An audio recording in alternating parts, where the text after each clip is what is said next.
Millionaire denied help to poor woman, but she showed a document that left him speechless. Today, you're about to witness a story that will remind you that sometimes the most powerful people can be humbled by the simplest truths, and that dignity doesn't depend on bank account balances. If you're ready for this incredible journey that will touch your heart and challenge your assumptions, please hit that like button, subscribe to our channel for more amazing stories, and activate those notifications because you won't want to miss what happens next. Let's dive into this extraordinary tale that unfolded in the heart of Chicago, Illinois.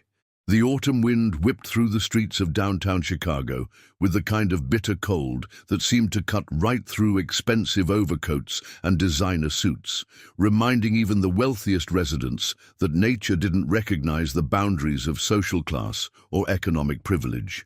The gleaming towers of the financial district stretched toward the gray October sky, like monuments to ambition and success, their windows reflecting the dreams and struggles of millions of people who called this great city home. Inside the 42nd floor offices of Hartman and Associates Investment Group, the atmosphere was one of controlled chaos and high-stakes decision-making.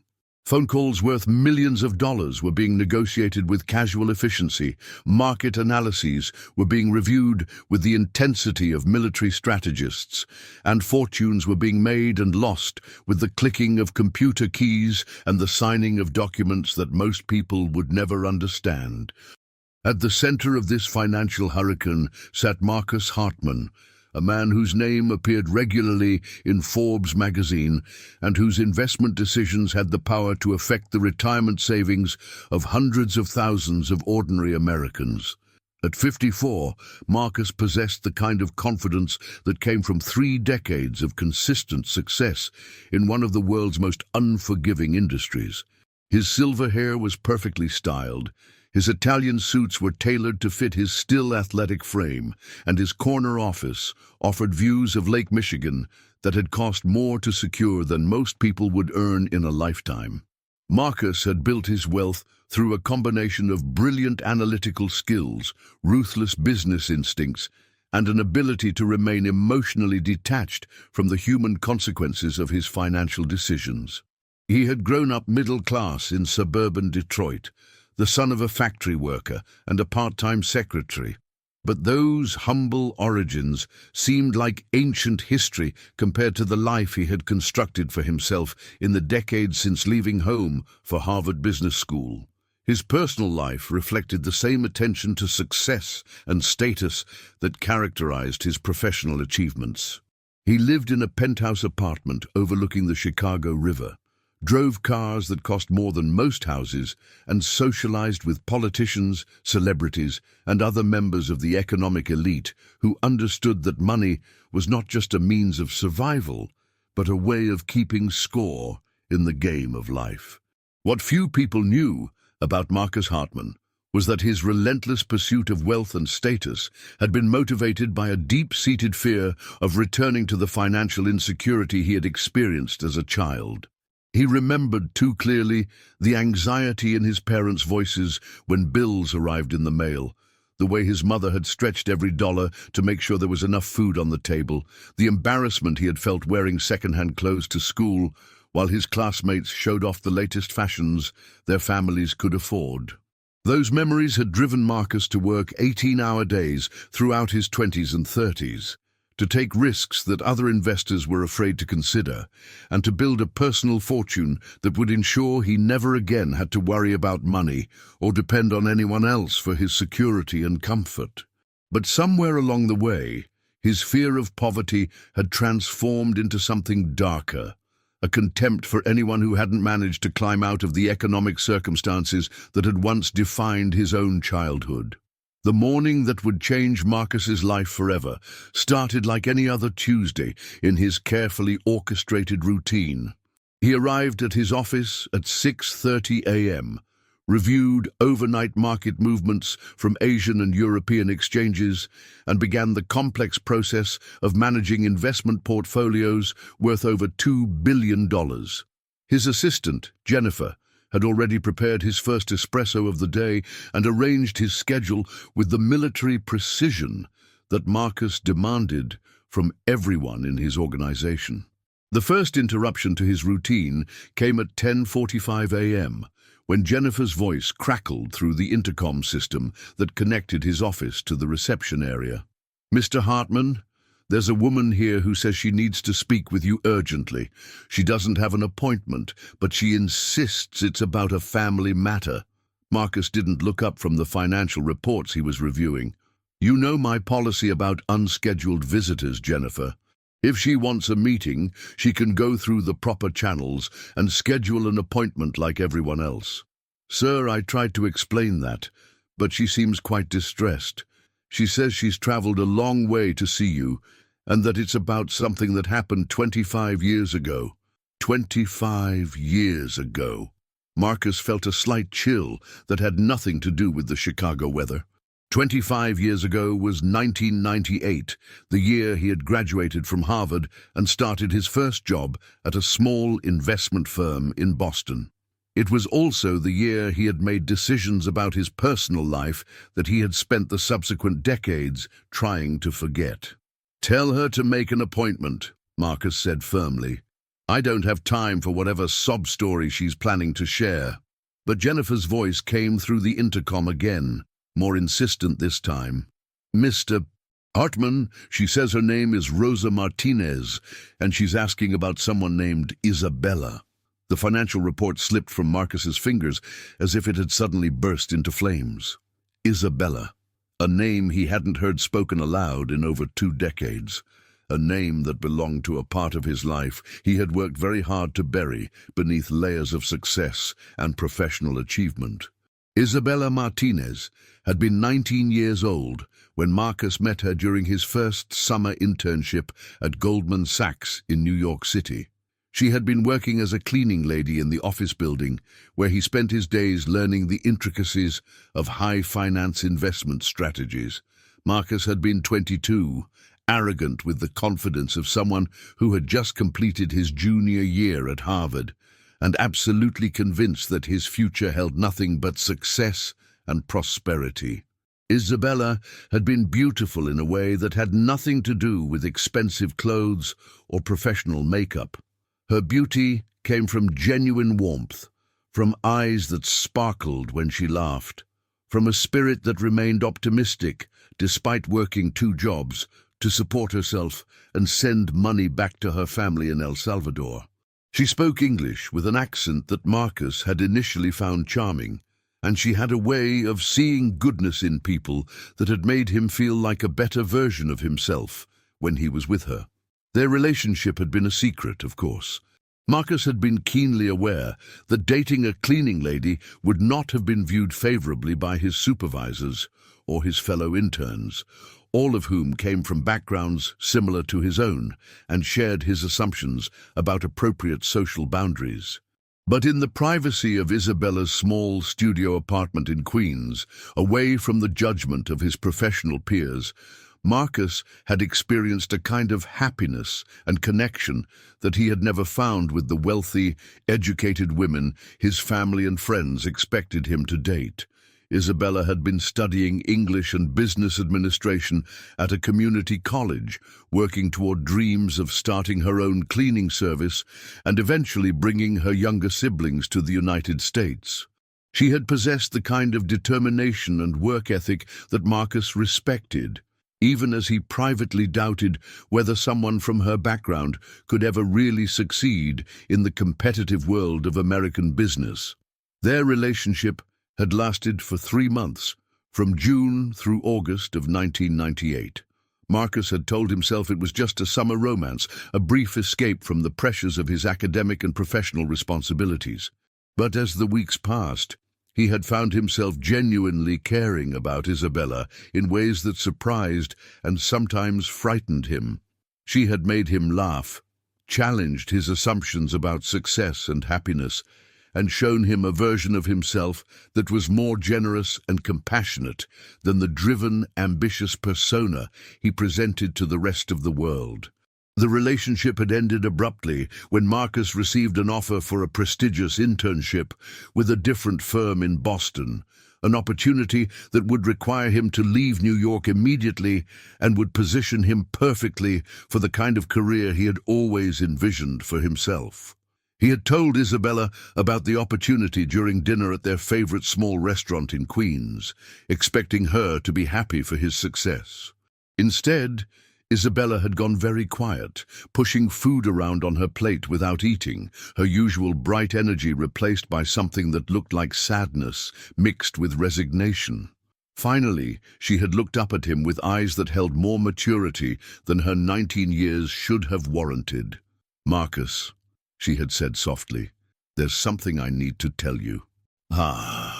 But Marcus had been too excited about his new opportunity, too focused on the career implications of the internship, to pay close attention to the serious tone in her voice. "Whatever it is, we can figure it out," he had said, reaching across the table to take her hand. "Maybe you can visit me in Boston, or we can stay in touch and see each other when I come back to New York." Isabella had pulled her hand away gently. "I don't think that's going to work, Marcus. I think we both know this was always going to be temporary." Marcus had felt a flash of irritation at her assumption that their relationship was ending. "Why does it have to be temporary? Why can't we make this work long distance?" Isabella had smiled sadly. "Because you're going to be successful and important, and I'm going to be cleaning office buildings for the rest of my life. Because your family and friends would never accept someone like me, and eventually you would start to feel embarrassed about being with a poor girl from El Salvador who speaks English with an accent." "That's not true," Marcus had protested, but even as he said the words, he had wondered if there might be some truth to her concerns. He had never introduced Isabella to his friends or family, had never mentioned her in conversations about his summer activities, had never seriously considered what it would mean to have a long-term relationship with someone from such a different background. "It's okay," Isabella had said, tears starting to form in her eyes. "I understand. I always knew this was just for the summer. I just want you to know that these 3 months have been the happiest of my life." Marcus had left for Boston the following week, telling himself that Isabella had been right to end things, that a long-distance relationship wouldn't have worked anyway, that he needed to focus on his career rather than getting distracted by romantic complications. He had thrown himself into his new internship with renewed intensity, working longer hours than any of his peers, and establishing the reputation for dedication and analytical brilliance that would serve him well throughout his subsequent career. But he had never forgotten Isabella, and he had never stopped wondering what might have happened if he had fought harder to maintain their relationship, if he had been brave enough to introduce her to his family and friends, if he had chosen love over career advancement when forced to make that decision. Now, 25 years later, someone named Rosa Martinez was sitting in his reception area, asking about Isabella and claiming that she needed to discuss something that had happened in 1998. Marcus felt his carefully constructed world beginning to tilt on its axis in ways that threatened to expose vulnerabilities he had spent decades learning to hide. "Send her in," Marcus said into the intercom, his voice steadier than he felt. "Sir?" Jennifer sounded surprised by the change in his decision. "Send her in, Jennifer, and hold my calls for the next hour." Marcus stood up from his desk and walked to the floor-to-ceiling windows that offered panoramic views of Chicago's skyline, trying to compose himself for a conversation he had never anticipated having. He straightened his tie, smoothed his hair, and reminded himself that he was now a powerful, successful man who didn't need to be intimidated by ghosts from his past. The sound of his office door opening made him turn around, and Marcus found himself face to face with a woman who looked to be in her late 40s, with graying hair pulled back in a simple bun, and clothes that suggested financial struggle rather than prosperity. Rosa Martinez was clearly related to Isabella. She had the same bone structure, the same warm eyes, and the same quiet dignity that Marcus remembered from all those years ago. "Mr. Hartman," Rosa said, her English accented in the same way Isabella's had been, but more confident after decades of practice. "Thank you for agreeing to see me." Marcus nodded curtly, gesturing toward the leather chairs arranged around a coffee table near his office windows. "Ms. Martinez, please have a seat. You mentioned something about Isabella. How do you know that name?" Rosa settled into one of the chairs, her posture straight despite what was clearly nervousness about this meeting. "Isabella Martinez was my sister." Was. Past tense.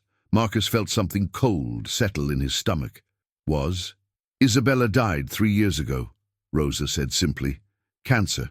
She fought it for 2 years, but in the end—" She trailed off, her voice thick with emotion.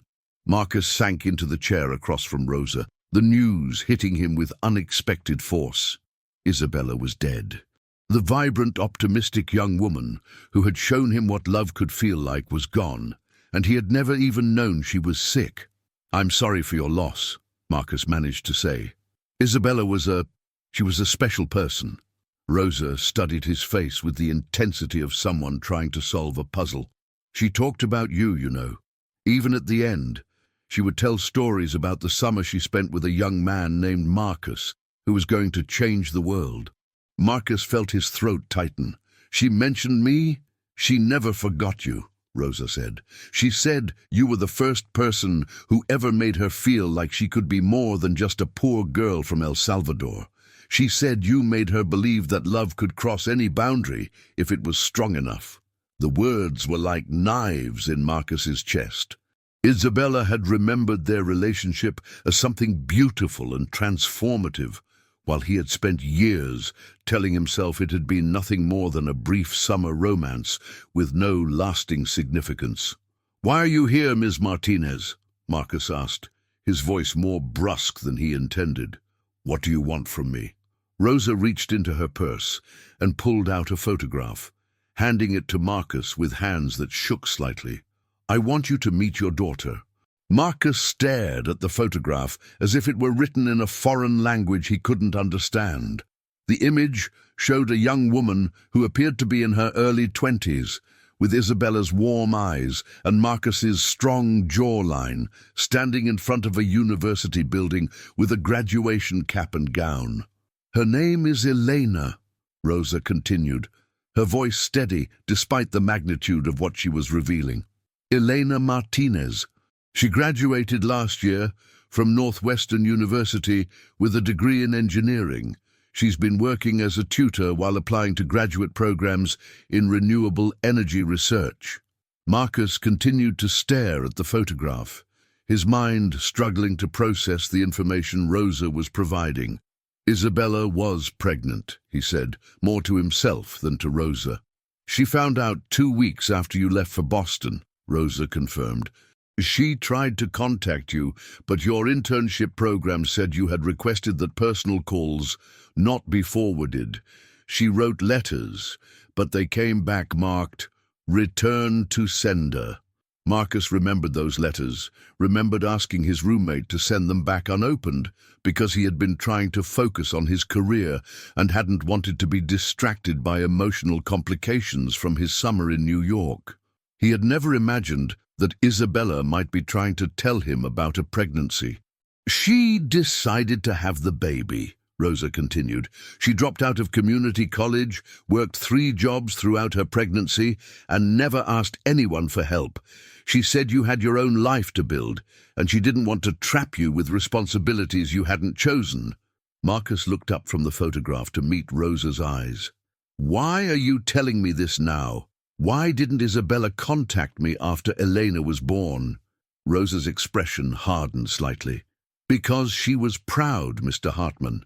Because she watched you become more and more successful over the years, saw your name in financial magazines and business newspapers, and convinced herself that you had moved on to bigger and better things. She didn't think you would want to be reminded of your summer with a poor cleaning lady from Queens." The judgment in Rosa's voice was unmistakable, and Marcus felt defensive anger rising in his chest. I never said she was just a cleaning lady. I cared about Isabella. I would have done the right thing if I had known about the pregnancy. Would you? Rosa challenged. Because when Isabella was 8 months pregnant and couldn't work anymore, when she was facing eviction from her apartment and didn't have money for prenatal care, she swallowed her pride and tried to contact you one more time. Marcus felt his stomach drop. What do you mean? Rosa reached into her purse again and pulled out a yellowed envelope, postmarked December 1998. She wrote you a letter explaining everything. She wasn't asking for money or marriage or any kind of commitment. She just wanted you to know that you were going to be a father, and that if you wanted to be part of your child's life, she would find a way to make that work. Marcus took the envelope with hands that were now visibly trembling. His name and the address of his apartment in Boston were written in Isabella's careful handwriting, and the envelope had been opened and resealed. "You received this letter?" Rosa asked. Marcus nodded slowly, a memory surfacing from the depths of his mind, like a bubble rising to the surface of dark water. December 1998. He had been in the final weeks of his internship, working around the clock on a project that he hoped would secure him a permanent position with the firm. He had been living on coffee and ambition, sleeping 4 hours a night, and treating every day like a final exam that would determine the course of his entire future. The letter had arrived on a particularly stressful day when Marcus had been reviewing financial models for a presentation that could make or break his career prospects. He had recognized Isabella's handwriting immediately, and his first reaction had been annoyance that she was trying to re-establish contact when he had made it clear that their relationship was over. He had opened the letter, but instead of reading it carefully, he had skimmed the first few lines while simultaneously reviewing spreadsheets and talking on the phone with other members of his project team. He had seen words like important news and need to talk and please call me, but in his stressed, distracted state, he had assumed Isabella was simply trying to rekindle their romantic relationship. Marcus had stuffed the letter into a desk drawer, telling himself he would deal with it later when he had more time and emotional energy. But by the time his internship ended and his life had settled into a more manageable routine, the letter had been forgotten, buried under other papers and pushed out of his memory by the demands of his rapidly advancing career. "I never read it," Marcus admitted, his voice barely a whisper. "I was so focused on work, so worried about my career. I just assumed it was about getting back together. I never imagined—" Rosa's expression softened slightly at his obvious distress. "Isabella waited for you to respond for 3 months. When she didn't hear from you, she assumed you had read the letter and decided you didn't want anything to do with her or the baby." Marcus opened the letter with shaking hands, reading Isabella's words for the first time 25 years after she had written them. Her message was everything Rosa had described: dignified, loving, and completely free of demands or accusations. Isabella had simply wanted to share the news of her pregnancy and give Marcus the opportunity to choose his level of involvement in their child's life. "My dear Marcus," the letter began, "I hope this letter finds you well and that your internship is everything you hoped it would be. I have some news that I think you should know, and I hope you will understand why I felt it was important to contact you despite the way we left things in New York." Marcus continued reading, his eyes filling with tears as he absorbed Isabella's description of her pregnancy, her hopes for their child's future, and her gentle request that he consider what role, if any, he might want to play in their lives. "I don't want you to feel trapped or obligated," Isabella had written. "I know your career is important to you, and I would never want to interfere with your dreams and ambitions, but I thought you deserved to know that you're going to be a father, and that this baby will be loved and cared for regardless of what you decide." The letter ended with Isabella's phone number and address, along with a postscript that made Marcus's heart break. I hope someday our child will have the chance to know what a good man their father is, and maybe they will inherit some of your intelligence and determination along with your beautiful smile." Marcus looked up from the letter to find Rosa watching him, with an expression that mixed sympathy with something that might have been hope. "She loved you very much," Rosa said quietly. "Even after all these years, even when she was dying, she would talk about you like you were someone special who had just gotten lost along the way." "Elena," Marcus said, his voice thick with emotion. "Tell me about Elena." Rosa's face lit up with obvious pride. "She's brilliant, just like Isabella always said she would be. She graduated summa cum laude from Northwestern, and she's been accepted to MIT's graduate program in sustainable energy engineering.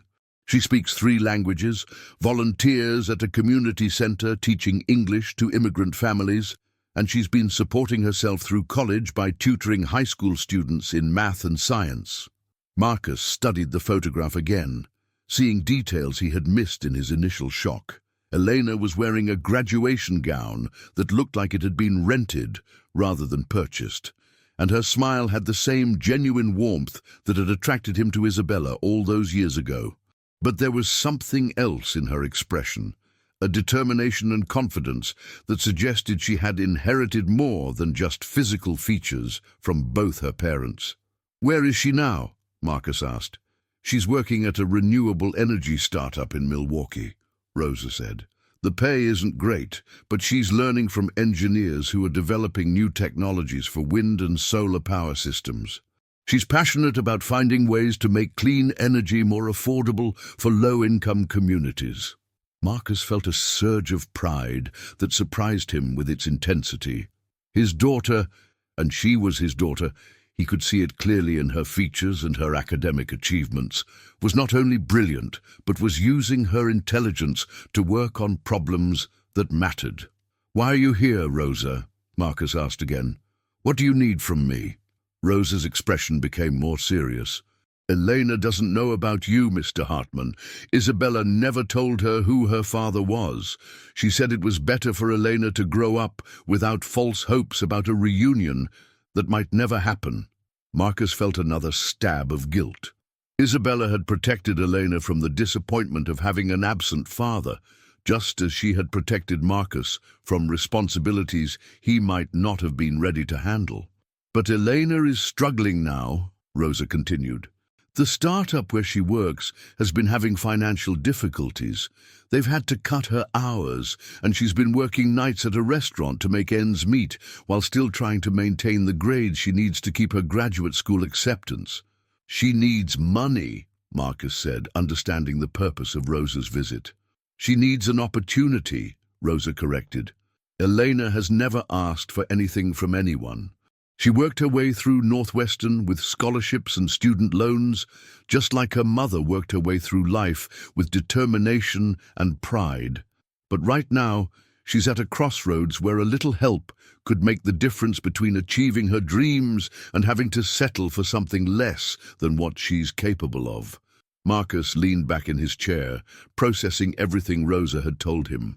He had a daughter he had never known about, a young woman who had inherited his intelligence and Isabella's strength, who was working to make the world a better place despite facing the same kind of financial struggles that had motivated his own drive for success. "What kind of help does she need?" Marcus asked. Rosa reached into her purse one more time and pulled out a folder filled with documents. "These are Elena's transcripts, her graduate school acceptance letter, and a budget she prepared showing what it would cost for her to attend MIT full-time, instead of trying to work her way through graduate school part-time." Marcus opened the folder and reviewed Elena's academic records with the same analytical attention he brought to investment opportunities. Her grades were exceptional. Her test scores were in the top percentile nationally, and her acceptance letter from MIT included a note from the admissions committee praising her research proposal on developing affordable solar energy systems for rural communities. The budget Elena had prepared was modest but realistic, tuition, fees, living expenses and research costs that would total about $75,000 per year for the 2 years required to complete her master's degree. For Marcus, who spent more than that on wine for his annual Christmas party, it was an insignificant amount. For Eleanor, it clearly represented an insurmountable obstacle to achieving her educational goals. "She's applied for financial aid and scholarships," Rosa continued, "but graduate funding in engineering is competitive, and she doesn't have the kind of connections or family background that would give her an advantage in the application process." Marcus looked up from the documents to meet Rosa's eyes. "Why should I help her? I mean that as a genuine question, not as a rejection. Elena has managed to succeed this far without knowing who her father was. Why involve me now?" Rosa was quiet for a long moment, considering her answer carefully. "Because Isabella's dying wish was that Eleanor should have every opportunity to achieve her dreams, just like you were given opportunities that allowed you to build your successful career. Because Elena is your daughter, whether you choose to acknowledge that or not, and because somewhere inside the young man who fell in love with my sister 25 years ago, I believe there's still someone who understands that love creates responsibilities that don't disappear just because they're inconvenient." The challenge in Rosa's words stung, but Marcus recognized the truth in her assessment of his character. He had spent 25 years building wealth and power, but he had also spent those years avoiding the kind of personal connections and emotional responsibilities that gave life meaning beyond material success. "I want to meet her," Marcus said suddenly. Rosa looked surprised. "Elena doesn't know I'm here, Mr. Hartman. I came to Chicago without telling her because I was afraid she would try to stop me. She's proud like her mother, and she wouldn't want anyone to think she was asking for charity." "Then how do we do this?" Marcus asked. "How do I meet my daughter without making her feel like I'm trying to buy my way into her life 25 years too late?" Rosa smiled for the first time since entering Marcus's office. "I think I have an idea." 2 weeks later, Marcus found himself driving through the industrial district of Milwaukee in a rental car that was far more modest than any vehicle he had owned in the past decade. Rosa had arranged for him to visit the renewable energy startup where Elena worked, ostensibly as a potential investor interested in learning about the company's technology and market prospects. The startup occupied a converted warehouse that had been divided into laboratory space, offices, and a manufacturing area where prototypes of wind turbine components were being assembled and tested. The atmosphere was casual and energetic, filled with young engineers and entrepreneurs who possessed the same kind of passionate dedication to their work that Marcus remembered from his own early career. Elena was in the laboratory section, wearing safety glasses and a lab coat while testing electrical circuits that would eventually be integrated into solar panel systems. Marcus watched her work for several minutes before announcing his presence, struck by her obvious competence and the focused intensity she brought to her tasks. "Elena Martinez," Marcus said, approaching her workstation. Elena looked up from her work, pulling off her safety glasses to reveal eyes that were unmistakably familiar. "Yes. Can I help you?" "I'm Marcus Hartman," he said, extending his hand. "I'm a potential investor in your company. I was hoping you might have a few minutes to tell me about the work you're doing here." Eleanor's handshake was firm and confident, and her smile was warm, despite the professional context of their meeting. "Of course, Mr. Hartman. I'd be happy to show you what we're working on." Over the next hour, Elena guided Marcus through the laboratory and manufacturing spaces, explaining the technical aspects of their renewable energy systems with the enthusiasm of someone who genuinely believed in the importance of her work. She was articulate, knowledgeable, and possessed the kind of innovative thinking that Marcus had learned to recognize as a marker of exceptional talent. But more than her technical competence, Marcus was struck by Elena's character. She spoke about their work in terms of its potential impact on communities that couldn't afford traditional energy systems, rather than focusing on the profit potential that would have dominated most business presentations. She was respectful to every person they encountered during their tour, from senior engineers to part-time assembly workers, and she answered Marcus's questions with honest assessments of both the company's strengths and its challenges. "What got you interested in renewable energy?" Marcus asked as they concluded their tour in a small conference room. Elena's expression became more personal, less professional. "I grew up in a neighborhood where a lot of families struggled to pay their utility bills, especially during winter months when heating costs were highest. I saw how energy poverty affected everything from children's academic performance to families' health and stability. I wanted to work on technologies that could make clean, affordable energy accessible to everyone, not just wealthy communities that can afford to install expensive solar panel systems." Marcus felt a surge of pride mixed with regret. His daughter had chosen to dedicate her career to solving problems that affected people like the family he had grown up in, like the community where Isabella had raised Elena. She possessed not only the intelligence he had hoped to pass on to his children, but also the compassion and social consciousness that he had somehow lost along his path to financial success. "That's admirable work," Marcus said. "What are your long-term goals? Where do you see yourself in 5 or 10 years? Elena hesitated, and Marcus could see her weighing how much personal information to share in what she believed was a business context. "I've been accepted to MIT's graduate program in sustainable energy engineering," she said finally. "I'm hoping to develop new technologies that could make renewable energy systems cheaper and more efficient, especially for rural and low-income communities." That's an excellent program," Marcus said. "Are you planning to attend full-time or part-time?" Elena's expression clouded slightly. "I'm still working out the details. Graduate school is expensive, and I need to make sure I can support myself while completing my degree." Marcus recognized the careful language Elena was using to describe what Rosa had already explained, that financial constraints were forcing her to compromise her educational goals in ways that could limit her future impact and career development.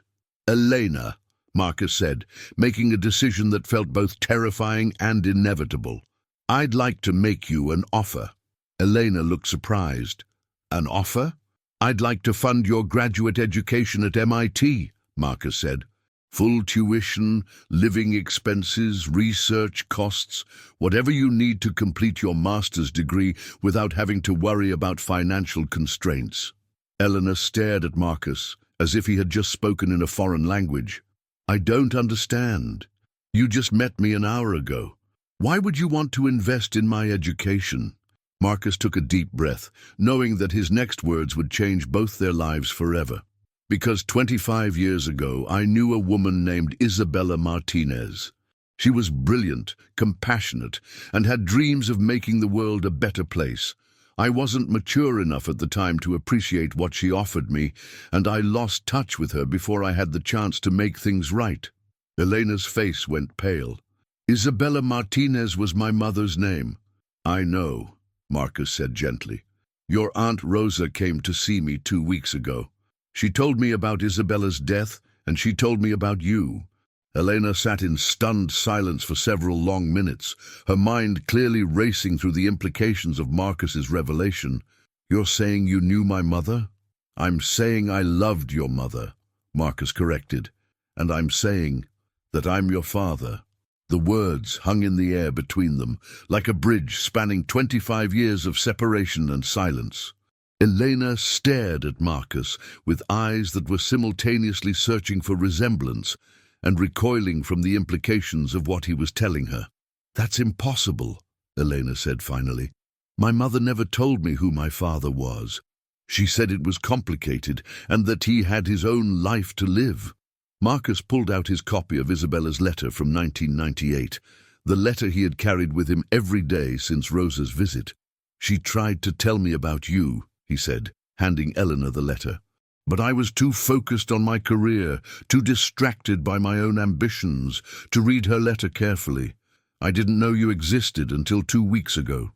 Eleanor read the letter with the same intense focus she had brought to her technical work, and Marcus could see tears forming in her eyes as she absorbed her mother's words. She was pregnant with me when she wrote this. Yes, Marcus confirmed, and she was hoping I would want to be part of your life. But I failed her, and I failed you, and I've spent the last 2 weeks trying to figure out how to make up for 25 years of absence. Elena looked up from the letter to study Marcus's face with new attention, searching for physical similarities she had never had reason to notice before. You really are my father. I really am your father, Marcus said, and I know I have no right to walk into your life now and try to make up for lost time with money and opportunities. But your mother was right about one thing. You deserve every chance to achieve your dreams, and if I can provide those chances, then maybe I can honor her memory and begin to make up for the mistakes I made 25 years ago. Elena was quiet for a long time, processing information that was reshaping her understanding of her own identity and family history.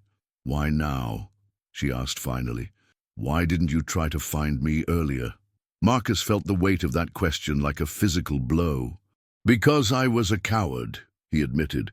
Because I convinced myself that Isabella had moved on and built a happy life without me, and I didn't want to complicate that by showing up with guilt and regrets. Because I was so focused on building my career that I didn't want to face the personal responsibilities I had avoided. Elena stood up and walked to the window overlooking the warehouse floor where her colleagues were continuing their work on technologies that could change the world for the better. My mother died thinking you didn't want anything to do with me. I know, Marcus said, his voice breaking. That's something I have to live with for the rest of my life. But Elena, if you'll let me, I'd like to try to be the father you deserve, even if it's 25 years too late. Elena turned back to face Marcus, her expression unreadable. What does that mean exactly? You want to fund my education and then what? We have dinner once a month and pretend we're a normal father and daughter. Marcus could hear the anger and hurt in Elena's voice, emotions she had every right to feel. I want whatever kind of relationship you're comfortable with. If you want me to simply pay for your education and then disappear again, I'll do that.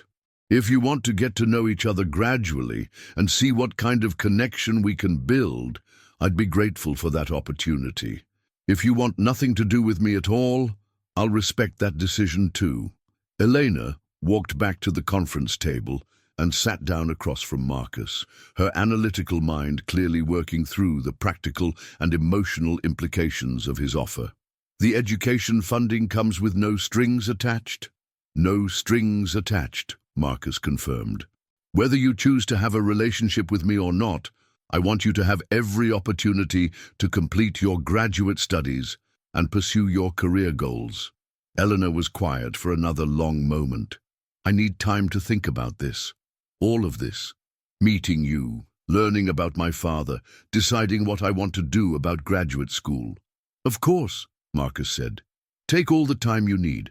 But Elena, I want you to know that meeting you today has been the most meaningful experience I've had in years. Your mother would be so proud of the woman you've become. Elena's eyes filled with tears at the mention of Isabella. She always said I was smart like my father, but that I got my heart from her side of the family. She was wrong about that, Marcus said softly. Your heart comes from her, but so does your intelligence. Isabella was the smartest person I knew and the kindest. You're the best of both of us. 3 months later, Marcus received a text message that made him smile more broadly than any investment success had in years. Dad, I just finished my first week at MIT. The renewable energy lab here is amazing, and I think I'm going to love graduate school. Thank you for making this possible. Would you like to visit campus sometime? Love, Elena. Marcus immediately called his assistant to clear his calendar for the following weekend. He had a daughter to visit, and for the first time in 25 years, he was going to choose family over career, love over profit, and the chance to be the father Isabella had always believed he could be.